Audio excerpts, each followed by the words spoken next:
Bonjour à tous et merci de prendre le rendez-vous du grand format de ce 14 février 2021. La journée de ce dimanche est dédiée aux amoureux et depuis hier déjà, chacun y va de sa manière et de sa stratégie pour déclarer sa flamme à son partenaire. Des poésies mielleuses de l'époque médiévale au bouquet de fleurs de Saint-Valentin en passant par des galipettes et autres formes de romance. Bref, tout y passe.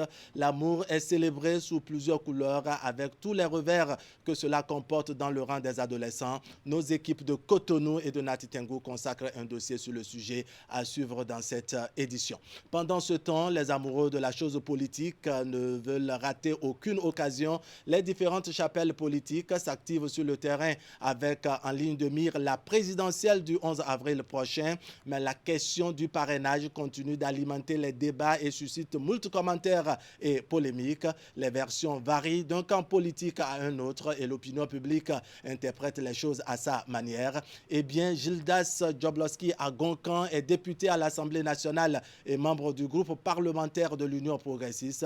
Il est l'invité du grand format de ce dimanche. Il nous donne sa lecture de l'actualité politique nationale en lien avec les déclarations de l'opposition et surtout en lien avec ce que les internautes qualifient d'aveu du député Afo Ahmed Tidjani alias Soui, qui pourtant est du même parti et donc du même bord politique que notre invité. Je ne vous en dis pas plus. Gardez votre position d'écoute. Vous entendrez l'honorable Gildas Djoblowski Agonkan dans la deuxième partie de cette édition. On démarre la première avec le journal dont voici le sommaire.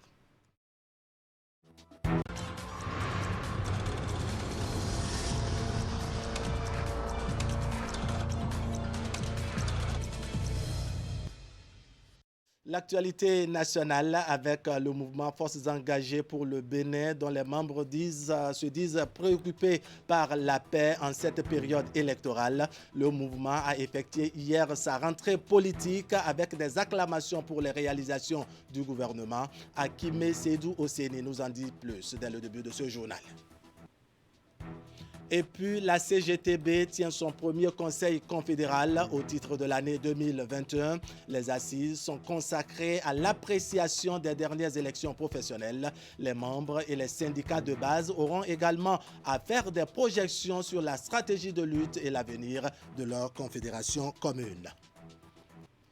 À suivre également cette projection sur le consommation local organisée par le réseau Bénin Entreprendre Solidarité. Les acteurs qui mettent d'ordinaire la lumière sur le local ont été primés vendredi. Ali Moumouni nous résume la solennité qui a régné à la Chambre de commerce et d'industrie du Bénin avant la fin de cette édition.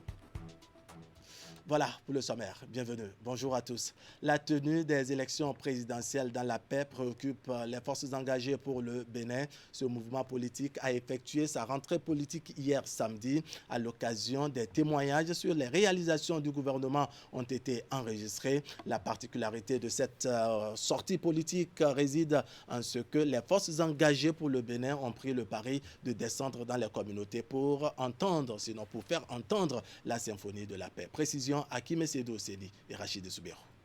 Il faut remonter à leur congrès constitutif pour comprendre la justesse de leur engagement. Les forces engagées pour le Bénin l'ont clamé à qui veut l'entendre, qu'elles se positionnent en bouclier du régime Talon et sans aménagement aucun. Elles se sont investies de la mission de vulgariser les actions entreprises et les réalisations opérées relativement à la mise en œuvre du programme d'action du gouvernement. Ce samedi, pour acter leur rentrée politique, elles ont bénéficié de la mobilisation non seulement des leurs, mais surtout de la présence de leurs pairs séduites par la gouvernance actuelle. Quand on est engagé, on rassemble les forces et on avance. Et c'est ce que j'ai compris dans l'appel que vous m'avez fait. Et je vous remercie pour cet honneur. Romain Dacosta, parrain des forces engagées pour le Bénin, motive son déplacement et son acceptation à être aux côtés du bataillon Ida Gaba pour le simple fait qu'il est convaincu qu'ensemble, bien des défis peuvent être relevés. Le contexte actuel de la fièvre électorale fait le lit au sens d'anticipation des forces engagées pour le Bénin. La preuve, c'est qu'au-delà de la tenue des joutes d'avril 2021, il y a une cause qui mérite d'être défendue, la quête et la culture permanente de la paix. Quand on a été très mal et qu'on commence à aller mieux, avec la certitude d'aller très bien, n'est-il pas bon ton d'affirmer qu'on va déjà bien? Ce n'est pas pour se faire du peu, mais plutôt pour entretenir, voire renforcer ce qui a permis d'aller mieux. Notre mouvement s'est positionné aux côtés du chef de l'État depuis longtemps et poursuit sa marche pour la construction et le développement du Bénin. Il a œuvré pour que l'unité nationale soit consolidée.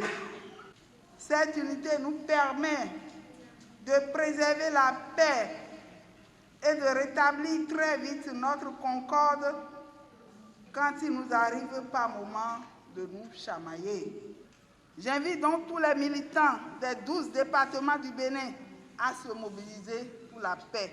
Pour la paix, les forces engagées pour le Bénin vont écumer les hameaux des 77 communes du Bénin et l'ambassadrice porte-flambeau de cette croisade à nom, Ida Gaba.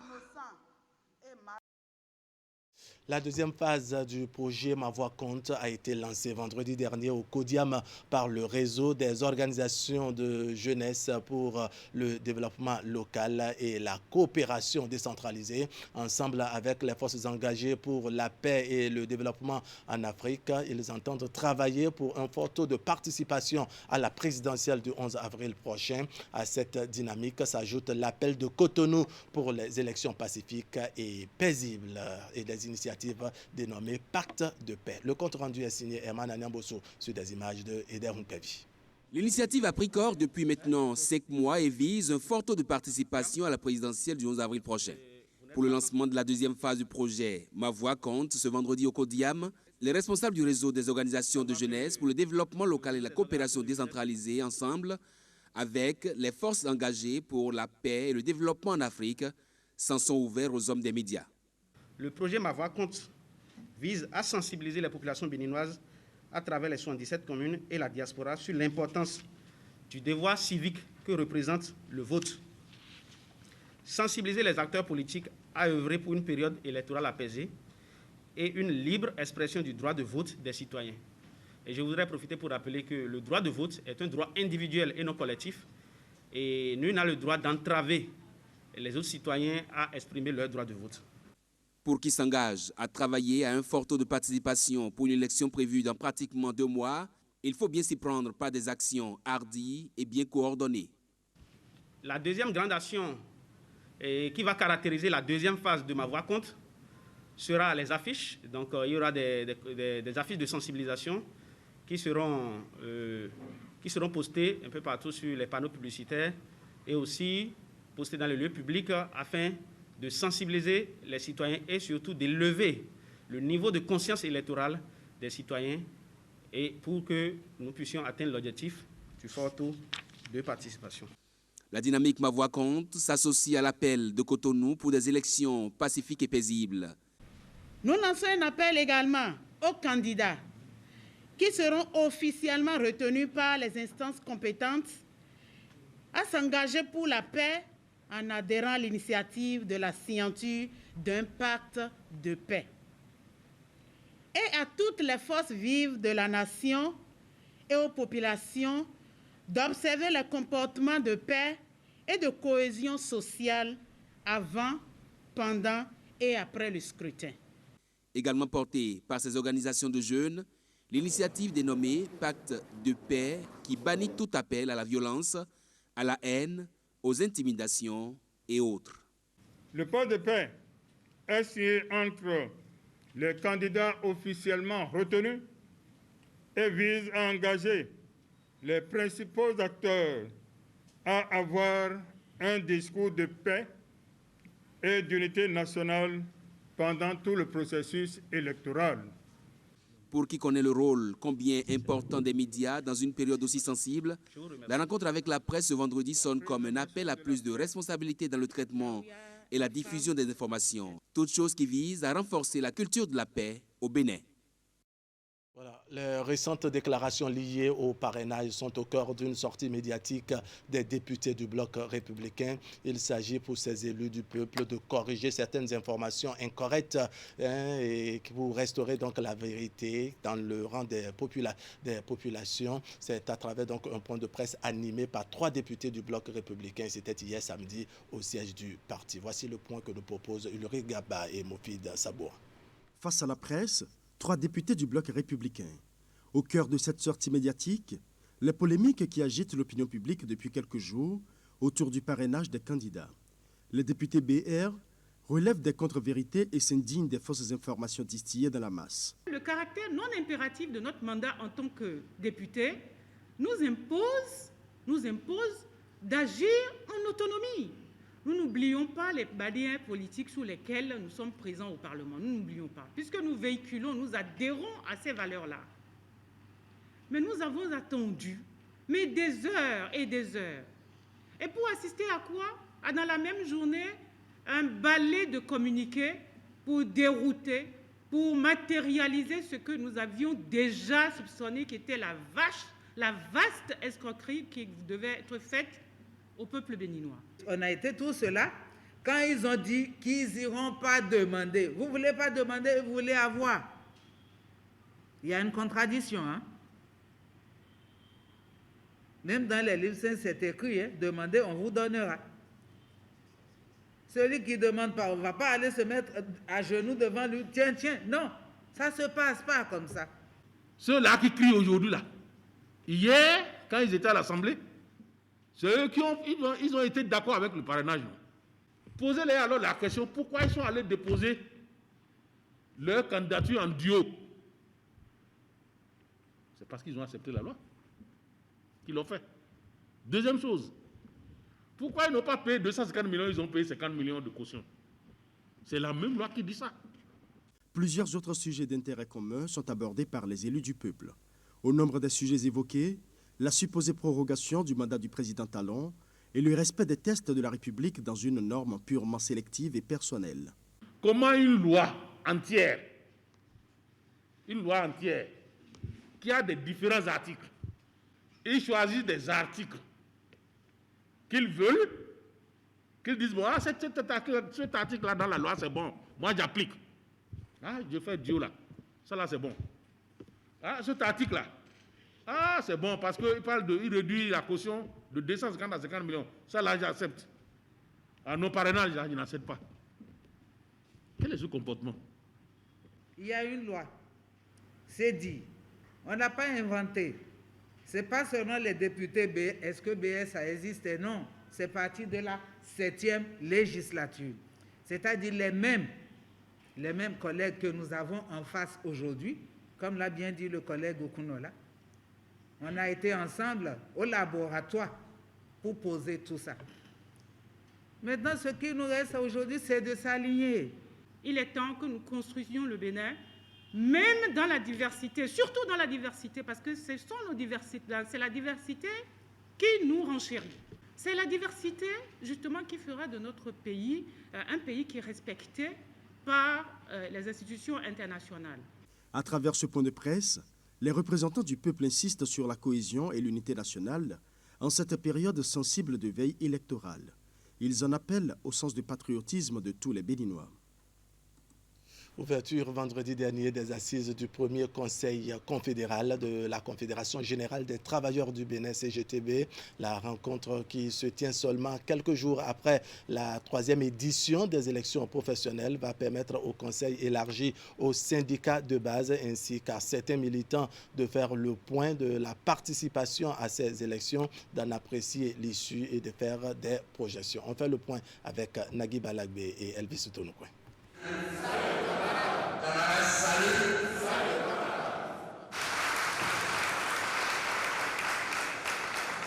Il arrive bien à propos. Ce premier conseil confédéral de la Confédération générale des travailleurs du Bénin, CGTB, élargi aux syndicats de base et à certains militants, offre l'occasion d'un bilan, un indispensable état des lieux pour appréhender ce contexte nouveau, né de la dernière édition en date des élections professionnelles.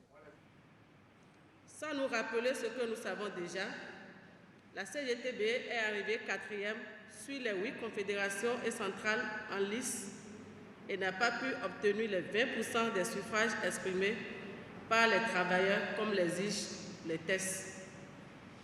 Elle n'est donc pas représentative pour les 5 prochaines années. Ceci ne doit constituer en aucun cas une source de découragement pour nous.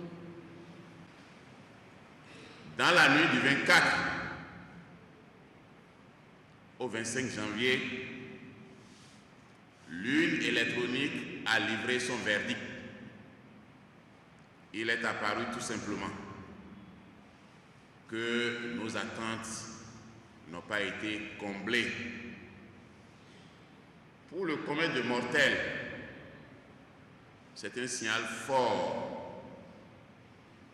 Et pour nous, militants de la Confédération générale des travailleurs, c'est une invitation du Seigneur à mieux faire. L'idéal demeure le même, mais les méthodes, elles, pourraient changer sensiblement pour tenir compte des défis actuels et du canevas défini à ce Conseil en vue toujours de la réalisation du bien-être global des travailleurs. C'est important pour nous, à la Confédération générale des travailleurs du Bénin, de tenir compte de ces résultats pour nous réarmer mentalement. Nous avons pris des engagements.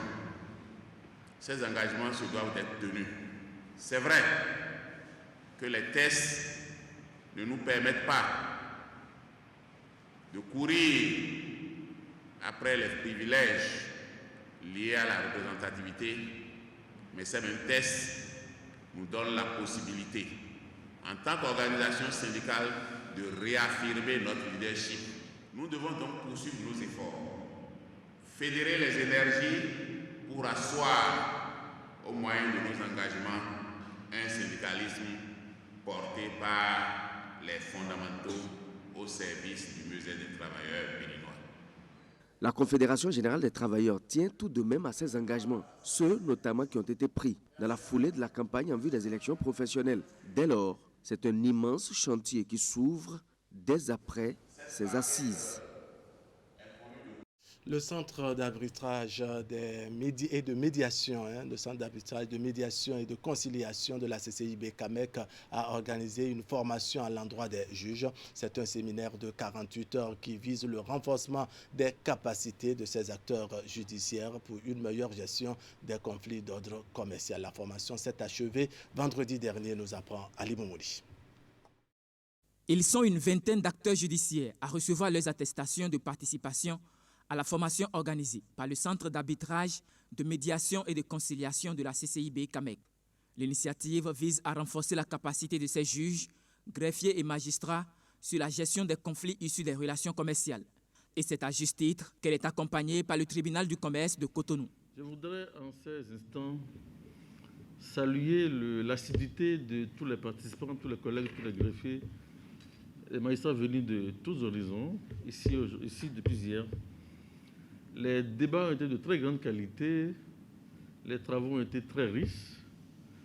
La formatrice que nous connaissons bien est très aguerrie dans son domaine.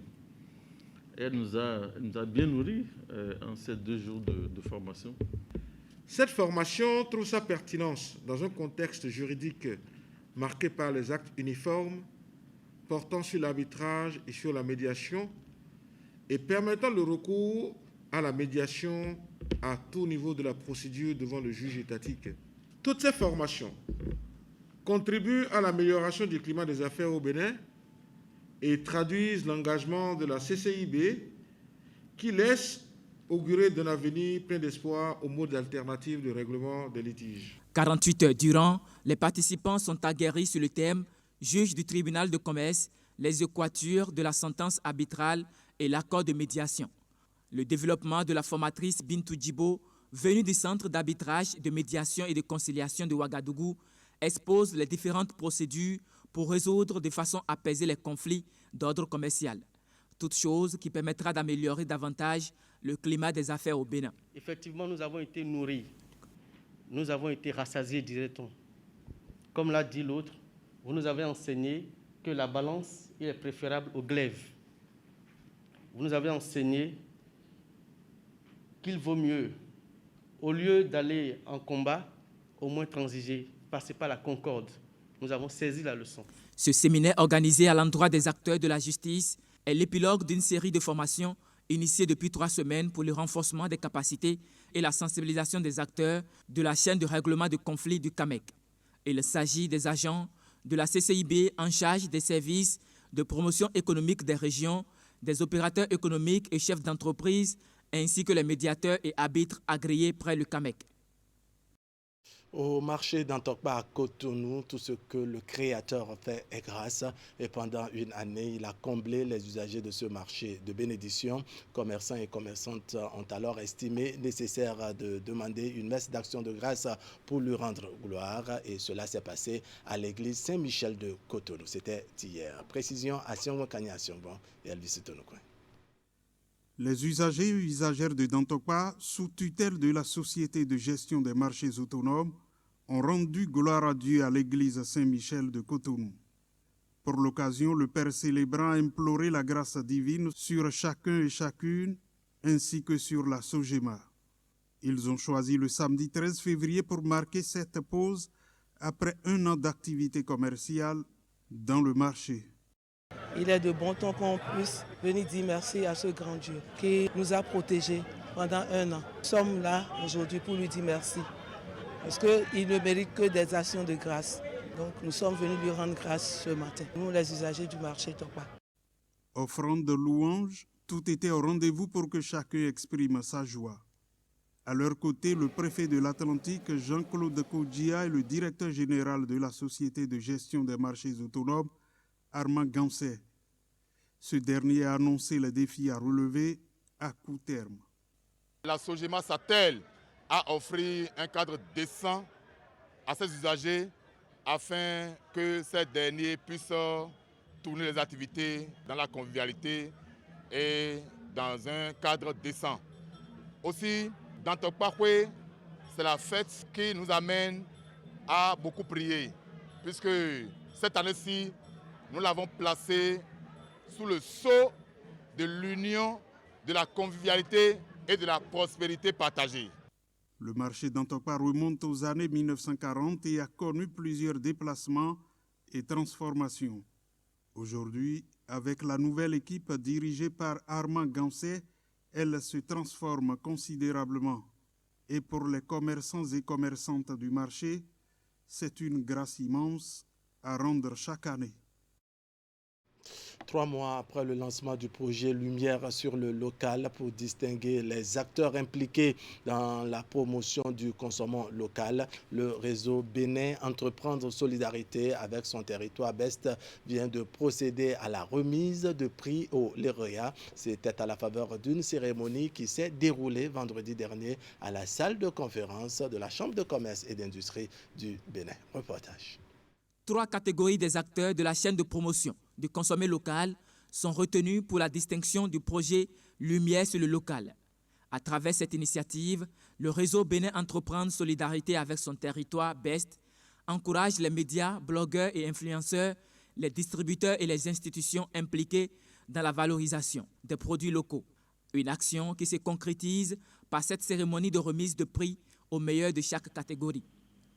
Par notre action, Lumière sur le local, nous attirons et mobilisons les énergies autour de l'utilité sociale afin de fédérer les efforts pour que nos entreprises produisent des impacts. Aussi, le projet vise-t-il à renforcer la notoriété du réseau BEST à travers la promotion de sa charte, la promotion de ses membres actuels et la mobilisation de nouveaux acteurs qui seraient intéressés à adhérer à BEST pour bénéficier surtout de l'opportunité que représente un réseau. Ils sont au total 9 structures à être récompensées pour leurs efforts. Il leur est décerné à l'occasion des attestations de mérite, des bons d'achat des produits locaux et pour les premiers de chaque catégorie, un trophée Lumière sur le local. Il n'y a pas de producteur sans marché d'écoulement et sans visibilité. Et c'est justement ce qui confère à la présente initiative dénommée Lumière sur le local, édition 2020, toute son utilité. Si elle n'existait pas, il fallait la créer, car elle contribue à mettre à la lumière les acteurs de l'ombre qui œuvrent inlassablement à l'amélioration de la qualité des produits et services mis sur le marché par les producteurs locaux. En acceptant d'accompagner cette initiative de promotion des produits locaux, la Chambre de commerce et d'industrie du Bénin se positionne dans son rôle d'accompagnement des entreprises investies dans la valorisation du savoir-faire béninois.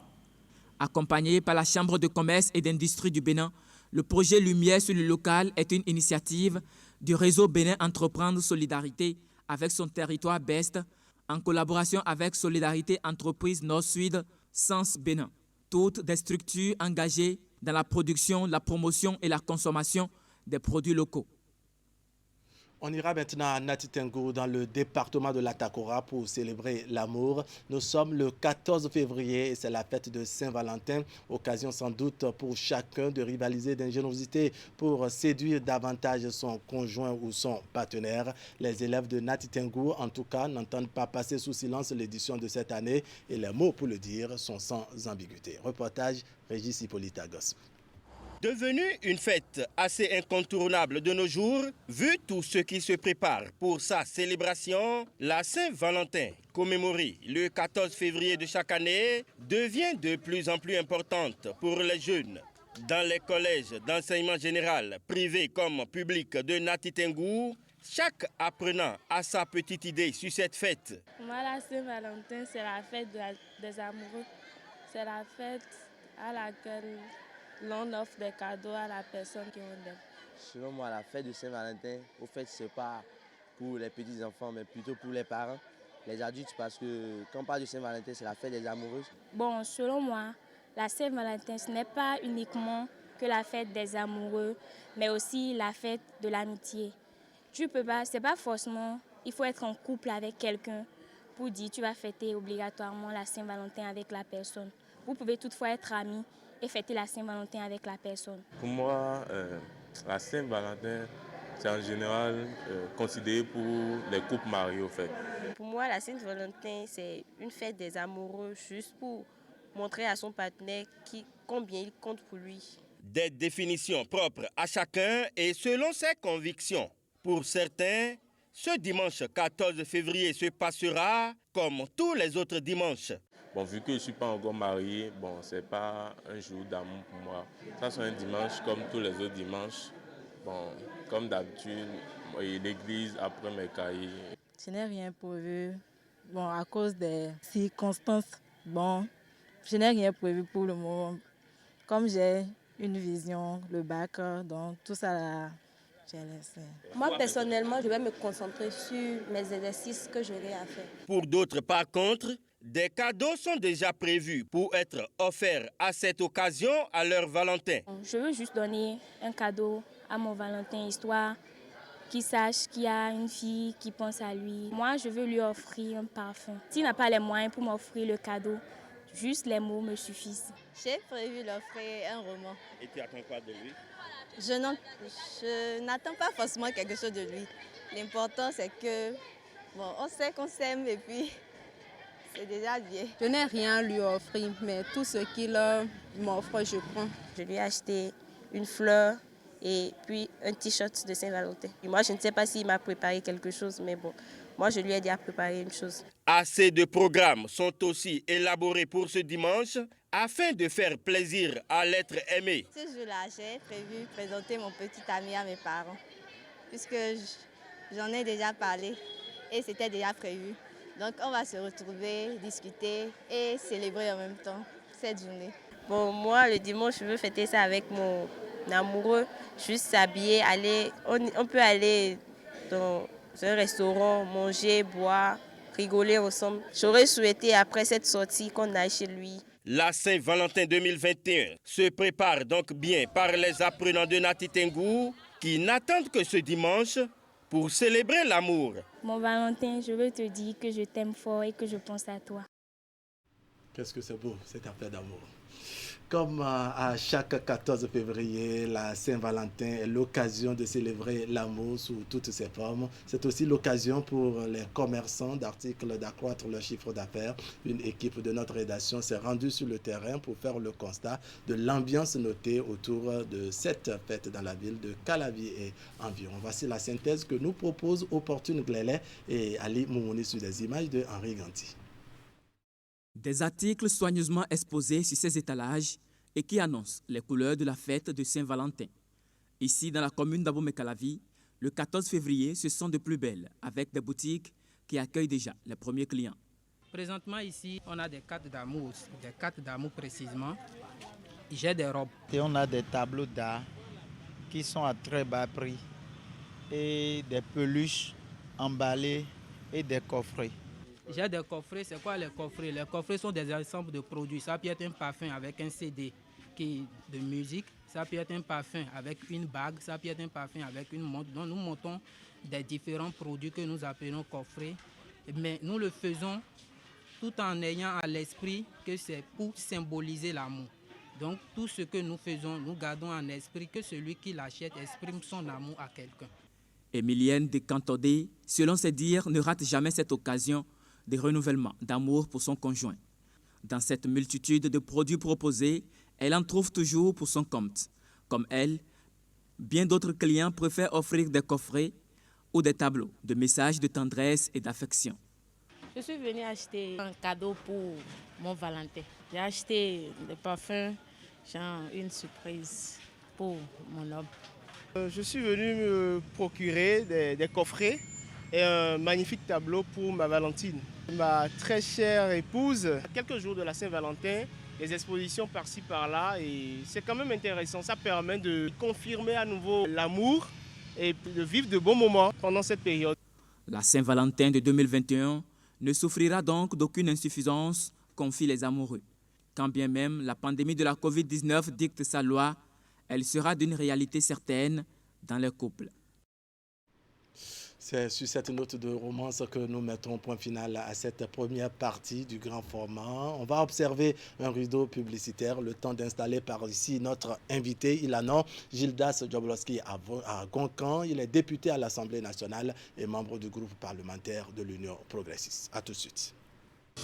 Un garde qui dort jamais chez nous, vous dira-t-on. Mais ça arrive dans n'importe quelle structure de sécurité et sur n'importe quel continent. Quelle que soit la qualité de la formation ou du recrutement, l'humain présente parfois des défaillances. C'est pour pallier à cela que Benin Tracking Security, entreprise visionnaire, a inventé un nouveau concept de sécurité qui allie l'électronique à l'humain avec des outils comme le rondier qui maintient l'agent en état constant de veille et de vigilance, notre salle de contrôle unique au Bénin, le bouton panique, moyen d'alerte efficace en cas de menace et notre anti-intrusion avec lequel vos locaux deviennent des forteresses infranchissables. BTS réinvente la sécurité au Bénin. Essayez-nous, vous nous adopterez pour toujours. Benin Tracking Security, le pionnier de la sécurité moderne au Bénin. Infoline 00229 21 31 68 72 67 15 80 41.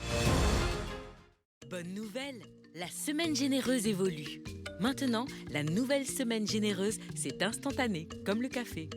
N'attendez pas que les images ne coupent pour recharger. Désormais, dès que vous vous réabonnez avant la fin de votre abonnement, vous profitez de 7 jours offerts à la formule supérieure. Et ça, immédiatement. Par exemple, si vous vous réabonnez à la formule évasion, vous aurez directement accès à 7 jours offerts à la formule évasion plus. Et si vous choisissez la formule Évasion Plus, on vous offre 7 jours à tout Canal+. Génial, non? Une question? Un conseil? Le service client Canal+ est toujours à vos côtés. La Chambre de commerce et d'industrie du Bénin, CCIB, organise chaque mois au profit des chefs d'entreprise le rendez-vous mensuel des experts. Il s'agit de consultations gratuites d'experts dans divers domaines où les chefs d'entreprise peuvent exprimer des besoins de conseils pour le développement de leurs affaires. Communiquez donc à la CCIB vos préoccupations afin de bénéficier des conseils avisés dans plusieurs domaines: fiscalité, formalisation des entreprises, comptabilité, finances, digitalisation, normalisation du produit, protection intellectuelle, protection de données personnelles, accès au marché, sécurité sociale. Nos experts se mettront à votre disposition. Contactez-nous pour poser vos préoccupations au 00229 21 31 20 81 ou sur info@ccib.pj. À la CCIB, servir l'entreprise est notre vocation. Grâce à vous, j'ai vu de belles histoires d'amour. J'ai suivi de grands matchs de football.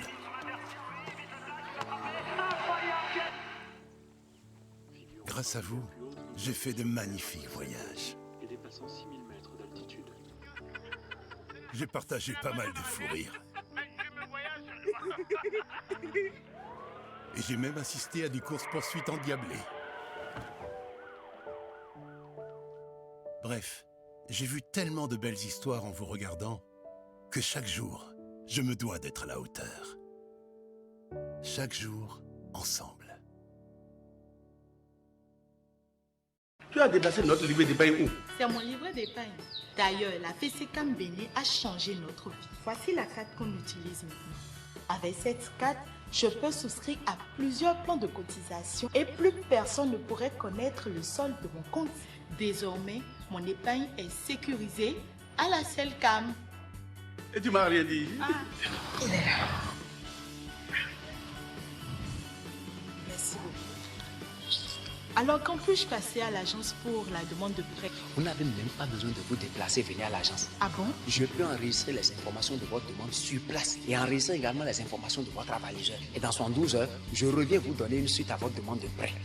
Super. Suite à cela, vous passerez à l'agence, signer le contrat et prendre le montant qui vous est accordé. Fini les tracasseries d'épargne et de demande de crédit à la CLCAM. En souscrivant bien sûr à l'épargne planifiée digitale. C'est une bonne nouvelle. FCCAM Bénin nous a sauvés. Merci de toi.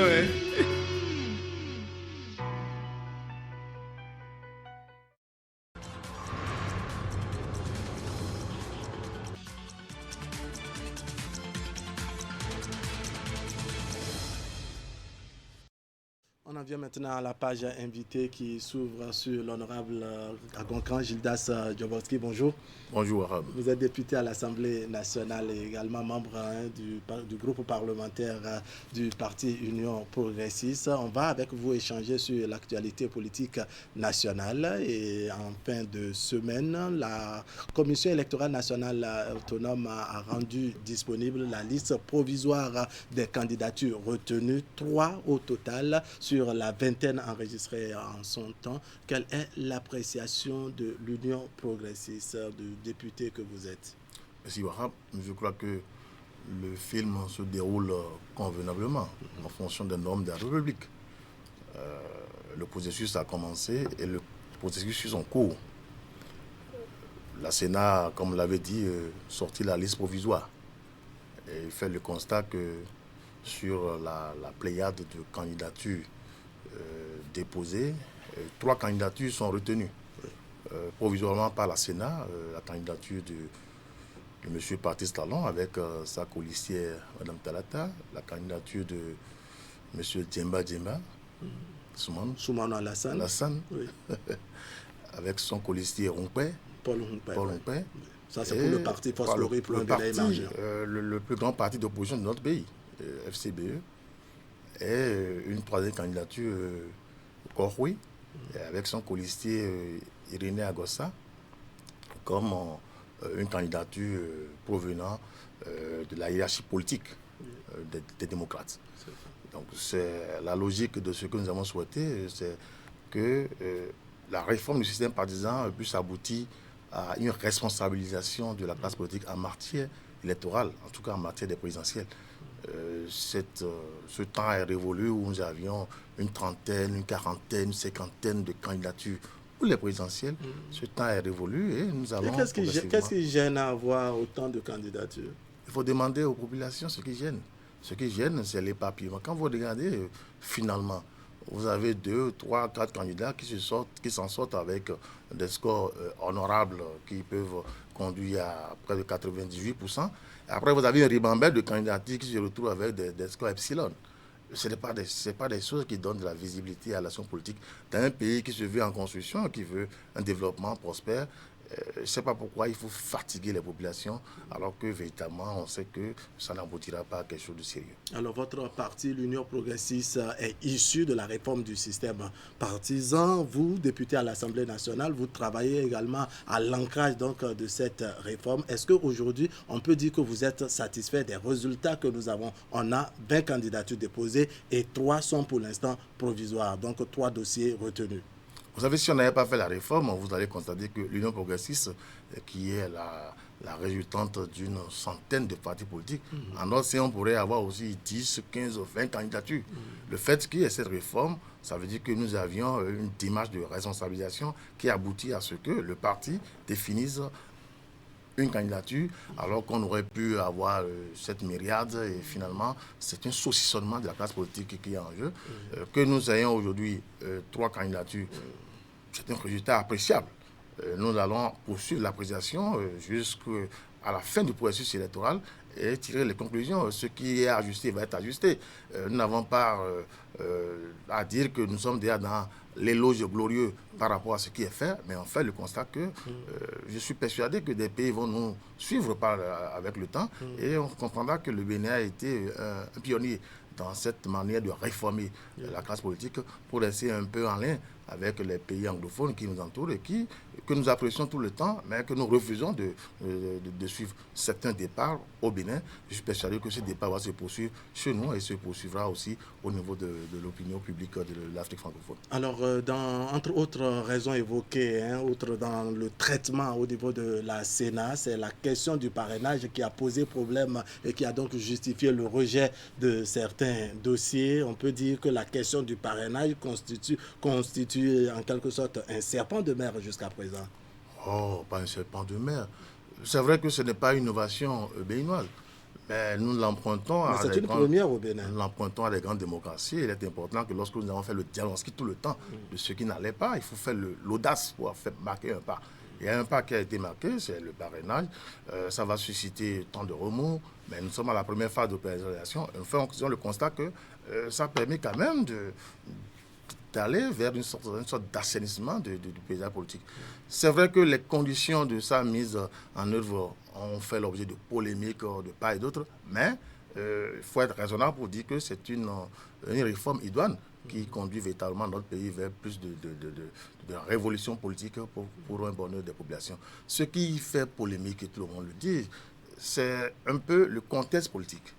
Ce n'est pas en fait le parrainage lui-même qui est un problème. Ce qui fait problème, c'est le contexte politique. Fatalement, en 2019, nous sommes sortis des législatives avec des partis qui volontairement, une partie de la classe politique qui a volontairement choisi de ne pas aller aux élections. Et cela arrange votre camp.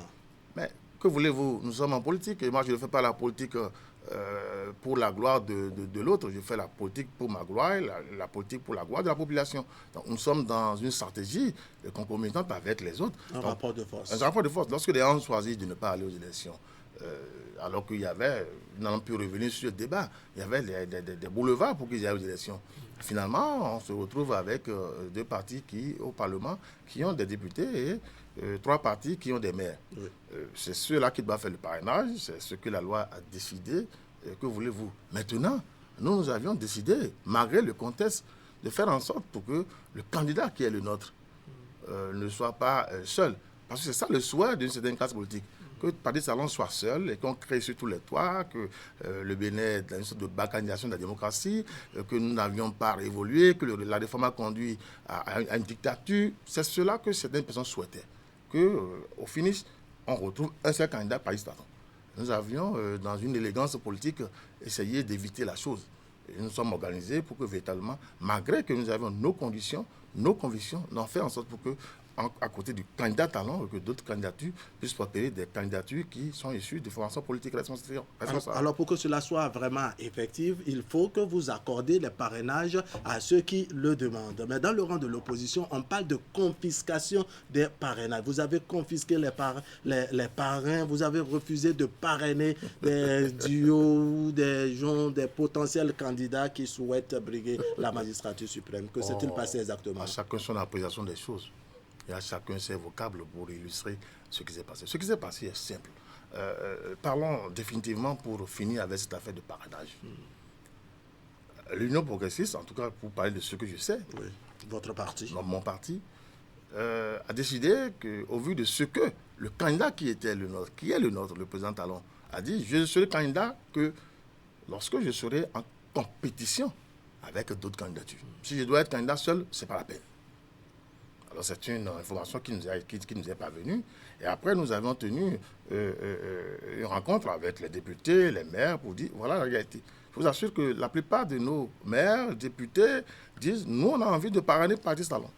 C'est leur choix. Nous avons dit, parrainer uniquement Patrice Talon, ça devient un problème pour l'image du pays.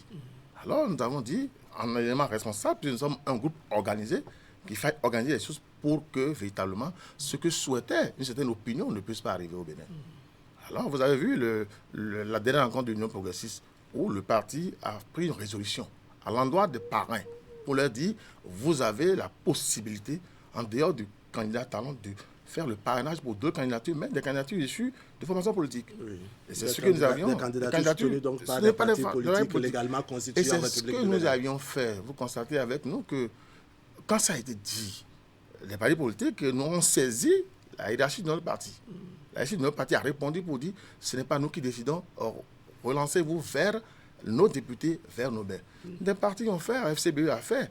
Notre objectif, c'était au niveau des partis politiques de l'opposition, de ne pas prendre n'importe qui. Surtout ceux qui ne disposent pas de parrain dans le rang des députés ni dans le rang des maires. Aucun des partis politiques de l'opposition n'avait le nombre requis pour être parrainé.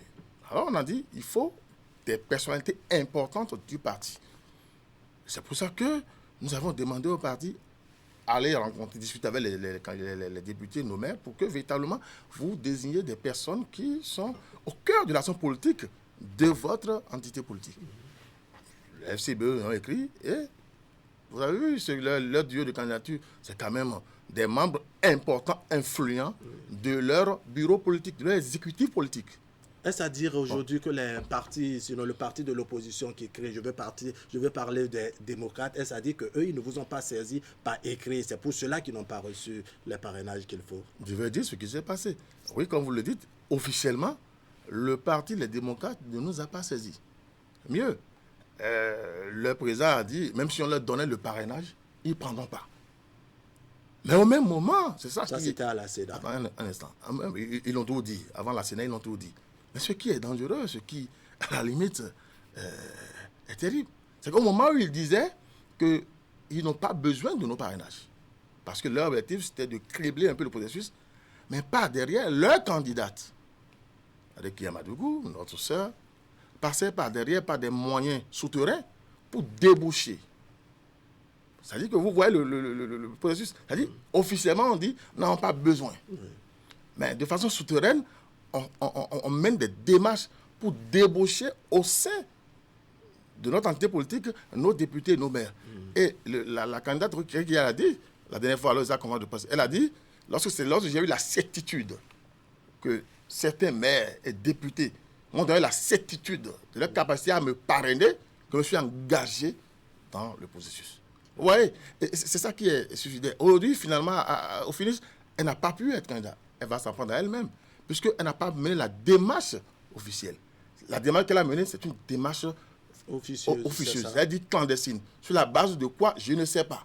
Je suis sûr que demain, on aura les informations qui nous permettront de savoir quels ont été les mobiles, quels ont été les éléments de langage pécunier ou je ne sais quoi, pour approcher des députés et maires de notre formation politique. Et elle a dit, c'est lorsque j'ai eu la certitude de ce parrainage que je me suis engagé. Au finish, ça n'a pas prospéré.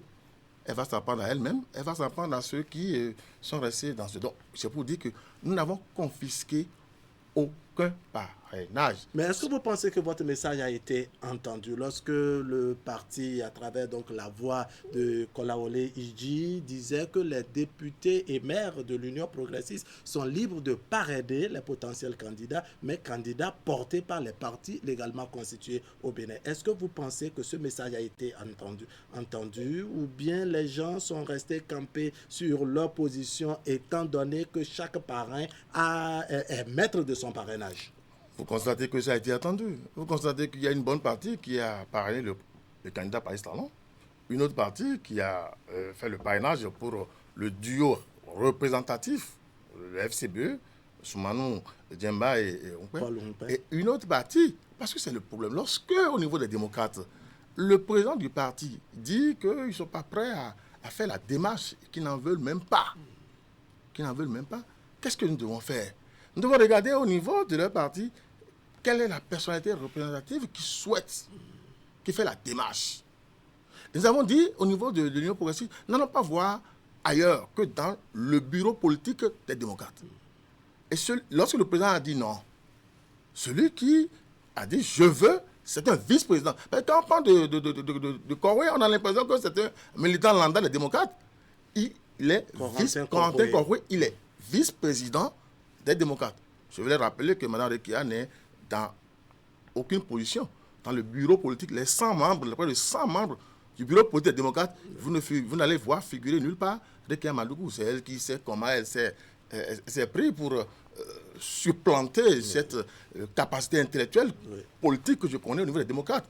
Je ne rentre pas dans leur cuisine interne, mais je constate qu'au moment où Corée faisait une démarche en tant que vice-président, Rekia refuse la démarche, mais elle travaille en souterrain pour débaucher les autres. Est-ce parce qu'elle travaillait en souterrain et surtout parce qu'elle n'est pas portée officiellement, n'est-ce pas, à votre connaissance, par le parti Les Démocrates en son temps qu'elle n'a pas obtenu le parrainage qu'il faut? Vous pensez qu'un parti responsable comme l'Union progressiste peut laisser prospérer cette démarche un peu cavalière, bancale et souterraine, qui viennent un peu pour remettre en cause l'ensemble des réformes que nous faisons au niveau du pays? Non, c'est ceux-là qu'il faut décourager. C'est ceux-là qui ont été découragés. Les gens qui ne veulent pas être dans la dynamique des réformes et fondamentalement veulent encore se mettre dans la pratique de la logique ancienne, désuète et rabative. Elle a monté un plan, et comme on dit chez nous à Aboumé, plan de marché. Son plan n'a pas marché. Alors, au cours de la semaine, vous, députés, membres du groupe parlementaire de l'Union progressiste, vous avez rencontré la presse pour toujours apporter des clarifications au sujet de cette question de parrainage. Vous avez dit que désormais, ce serait du tic au tac. S'il saute une fois, vous sortirez deux fois. Vous sortirez deux fois. Mais on sent que dans votre rang, bien entendu, et là, je fais allusion à cette déclaration de votre collègue député, Ahmed Afo Tidjani, n'est-ce pas, qui déclare qu'au sein du parti Union progressiste, eux, détenteurs du parrainage, n'avaient pas la main libre. Sinon, lui, Afo Ahmed Tidjani, voulait parrainer Rekia Madougou. Qu'est-ce que vous dites, sir? Vous voulez vraiment qu'on parle de Soui? Pourquoi pas? C'est un collègue député, détenteur détenteur du parrainage et membre de votre parti. Ces déclarations viennent en quelque sorte en contradiction avec la vôtre. Oh, si vous savez. Vous voulez vraiment qu'on parle de Soui? Bon, on va en parler. Allons-y. Mais le collègue Afo Obo, Soui, comme on l'appelle, alias Soui, un ami très sympathique, mais qui est allé lui-même chercher la fiche de parrainage. Sans contrainte. Demandez-lui si au moins il allait chercher, il y avait des éléments du bloc que nous sommes qui étaient derrière lui. Non. Le parrainage étant individuel, chacun allait chercher. Chacun allait donc, il pouvait en faire ce qu'il veut. Lui, il pouvait en faire ce qu'il veut. Mais il ne l'a pas fait. Il dit que ça a été confisqué. Je n'en sais rien. Mais ce que je constate, j'ai dit tantôt que Mme Rekia, au lieu d'emprunter une démarche officielle, est passée par une démarche souterraine. J'ai fait le constat que qu'elle aurait contacté Soui. Tant mieux. Mais Soui retire sa fiche. Et il va déposer, je sais où. Après, il dit, j'ai déposé au parti, on m'a confisqué. Rekia Madougou dépose son dossier. La Sénat vous donne 72 heures ou 48 heures pour que vous complétez, vous apportez les éléments qui manquent éventuellement. Et Mme Rekia constatera certainement qu'il lui manque le parrainage suffisant pour être candidate. Et elle ne dit rien. Soui ne dit rien. Soui ne dit rien en ce moment. Parce que c'était ça. Soui allait crier sur lui de toi. Moi, je veux parrainer Rekia et je n'ai pas fait. Il n'a rien dit. Vous voyez ce qui se passe. Après, la Sénat proclame... Peut-être n'a-t-il pas réagi au bon moment, mais toujours est-il qu'il a réagi. La Sénat proclame ces retards provisoires. Mme Rekia n'est pas candidate parce qu'elle n'a pas les parrainages nécessaires. Patatras, Soui sort. Voix grave.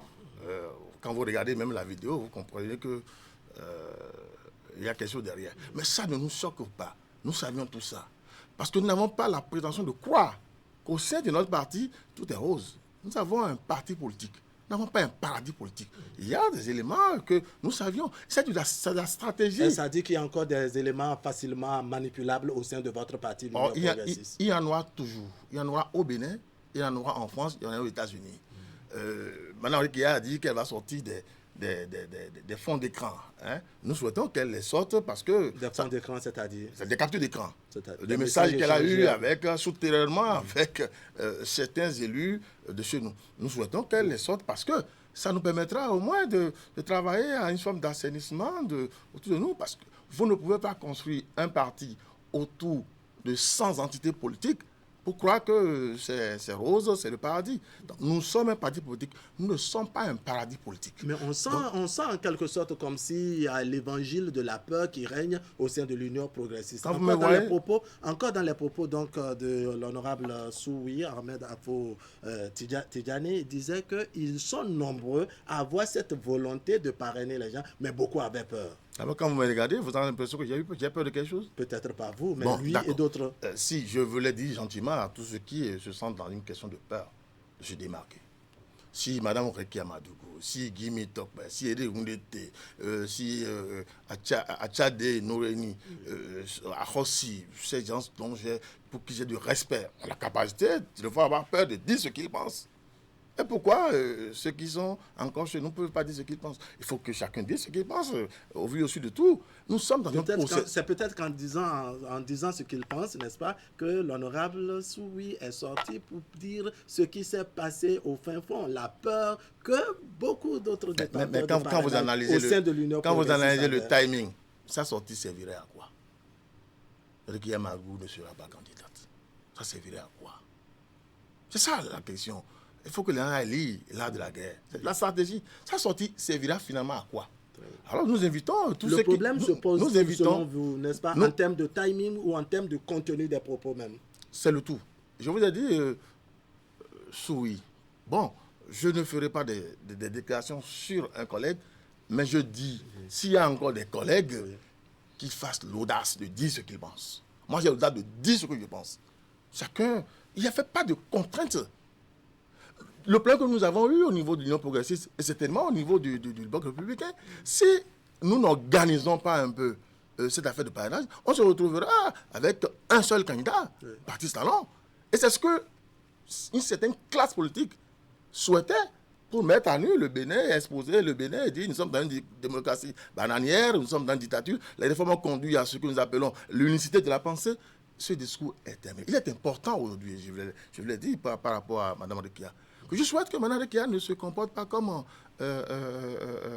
l'ancien candidat Zinsou Lionel, qui, une fois les présidentielles terminées, parce que ça n'a pas prospéré, a disparu. Je souhaite que Mme Rekia puisse, parce qu'elle n'est pas candidate, puisse travailler en lien avec les démocrates pour renforcer les liens, les bases des démocrates. Parce que nous, on a besoin, au niveau de la majorité présidentielle, d'une opposition structurée qui, tout le temps, apporte la contradiction à l'action gouvernementale. Ça donne de la vitalité à notre démocratie. Donc, il est important que, parce que sa candidature n'a pas prospéré, il ne faut pas qu'elle retourne d'où elle est venue, comme Zinsou Lionel l'a fait, mais qu'elle travaille avec les démocrates pour construire un parti solide, fort, capable d'agir sur les législatives de 2023, pour que nous ayons au Parlement un débat structurant, ou c'est eux qui ont la majorité, c'est nous, ou c'est nous qui avons la majorité. Mais il est important. Vous souhaitez qu'elle travaille aux côtés des démocrates, vous ne la voulez pas à vos côtés? Non, c'est ça? Mais c'est un choix. Je constate qu'elle a fait le choix des démocrates. Je ne veux pas remettre en cause son choix. Donc quand elle a fait le choix pour les présidentielles, quelqu'un a fait le choix pour la durabilité du parti. Parce que notre problème aujourd'hui, c'est que les partis se renforcent. Il faut qu'on sorte des questions d'individus, de personnalités providentielles qui viennent pour dire c'est nous. Il faut arrêter ça. Alors quel travail êtes-vous en train de faire en termes de discipline de groupe, puisque cette sortie de l'honorable Afo Ahmed Tidjani s'interprète, vous l'avez dit, un peu comme une pagaille au sein du parti. Comment vous voulez faire pour discipliner la troupe? D'abord, les gens comme Afo, il y en aura des Afo, il y en aura toujours en politique. Faut pas que ce soit quelque chose qui choque et qui ébranle. L'essentiel, c'est que nous mettons en place un certain nombre de mécanismes pour aller à ce que j'appelle la pédagogie politique, pour que véritablement ces choses-là soient découragées. Mais j'ai dit à l'ensemble de nos collègues et quelques internautes qui ont commencé par charger Afo, non, nous n'en voulons pas Afo. Moi, je n'en veux pas Afo. C'est la liberté à la limite, je le plains. La liberté d'expression, la démocratie au sein de l'Union. À la limite, je le plains. Parce que je constate que c'est un peu un des maillons faibles qui a été utilisé. Je n'en dirai pas plus, mais je souhaite que véritablement chacun de nous puisse assumer sa conviction. Moi, j'assume ma conviction. Je l'ai assumé de 96, les 10 ans du régime de Kérékou, j'ai assumé en tant qu'opposant. Les 10 ans du régime de j'ai assumé en tant qu'opposant. Que les gens assument que moi je vois un jeune comme Guy Mitop, il assume sa position. Que je vois Eric Nugolité, il assume sa position. S'il y a encore au niveau de l'UP ou du BR ou de Moël, de PR, des gens qui sont encore dans ce que j'appelle l'incertitude par rapport à leur position, qui se démarquent. Parce que nous sommes en train de construire pour le futur, que véritablement la politique devienne tout au moins une démarche idéaliste pour notre pays. Alors, quelle sera la suite au niveau de l'Union progressiste? La Sénat, nous l'avons dit tout à l'heure, a rendu disponible la liste provisoire des candidatures retenues. Quelle sera la suite au niveau de l'Union progressiste? D'abord, nous avons rangé la question de parrainage, de candidature. C'est terminé ça. Comme disait un éminent de la classe politique bénin, c'est une affaire pratiquement déréglée. Donc maintenant, nous devions nous affronter par rapport à des candidatures. Moi, j'ai un candidat, l'Union progressiste a un candidat, Patrice Talon, qui est en face de lui des dinosaures de la classe politique. C'est un combat, rien n'est gagné. Je souhaite d'ailleurs pour ceux qui sont encore dans les démocrates, qui estiment que leur slogan, leur idéologie, c'est que Patrice Talon s'en aille, que son système s'en aille, ses réformes s'en aillent, mais ils ont encore le choix. Entre Patrice Talon et d'autres personnes qui peuvent faire prospérer d'autres visions, ils peuvent s'en accommoder avec. Et le combat va se poursuivre. Donc, nous allons travailler dans la stratégie pour que, véritablement, notre candidat puisse gagner. Nous allons mobiliser autour de nous l'ensemble des forces politiques qui concourent on vous à la aurait compris, honorable Gildas Agoncan, merci d'être passé sur le plateau du grand format. Je rappelle, vous êtes député à l'Assemblée nationale et surtout membre du groupe parlementaire de l'Union progressiste. Encore une fois, merci d'être passé. Mesdames, Messieurs, ce serait tout pour aujourd'hui. Merci de nous avoir suivis. L'information continue sur Canal 3 Bénin. On va se retrouver très prochainement pour partager le reste de l'actualité. Allez, portez-vous bien.